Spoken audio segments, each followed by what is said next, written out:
నమో గణేశ అనే ఒక కూతురు వారు ఈ పాటని పాడారు.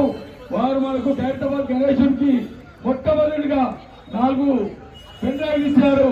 వారికి ఖైరతాబాద్ గణేశుడి తరఫున ఖైరతాబాద్ బస్తీ కమిటీ తరఫున ప్రత్యేకంగా ధన్యవాదాలు. ఒకసారి గట్టిగా చప్పట్లు కొట్టాలి.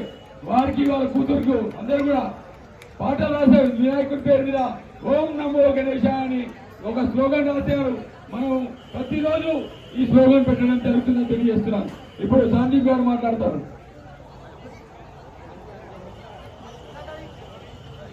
హలో,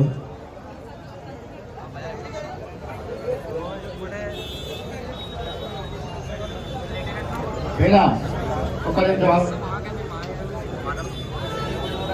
ఖైరతాబాద్ భక్తులకు మరి ఇక్కడ వచ్చే అందరికీ తెలియజేస్తుంది ఏమంటే, ఈ సంవత్సరము 70 సంవత్సరాలు మనం ఖైరతాబాద్లో వినాయకుడు పెట్టి 70 సంవత్సరాలు అవుతుంది.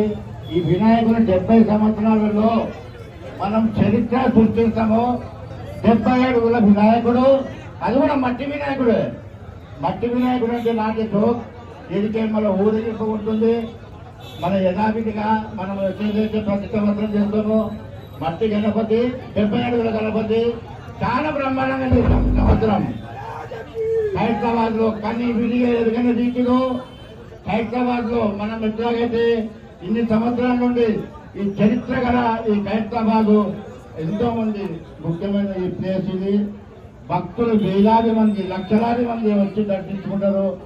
ఆ వచ్చే భక్తులకు కూడా మనం ఎలాంటి ఇబ్బంది కాకుండా ప్రతి సంవత్సరం నిర్ణయం చేస్తామో బస్తీవాసులు, ఖైరతాబాద్ నివాసులు ఎంత సహనంతో ఉంటారంటే, ఇక మనం ఖైరతాబాద్ లో 11 రోజులు వాళ్ళు నిద్రాహారాలు మాని ఈ ఉత్సవాలు పాల్గొంటారు. ఈ సంవత్సరం కూడా దయచేసి సుదర్శన్ గారు చనిపోయిన తర్వాత మనము దీన్ని ఆటంకం కలగకుండా ప్రతి ఒక్కరూ ఖైరతాబాద్ లో ఉన్న ప్రతి ఒక్క భక్తులు ఈ సంవత్సరము 70 సంవత్సరాలు చరిత్ర సృష్టించాము. ఇక్కడ చరిత్ర సృష్టించాము. 70 అడుగుల వినాయకుడు, మట్టి వినాయకుడు.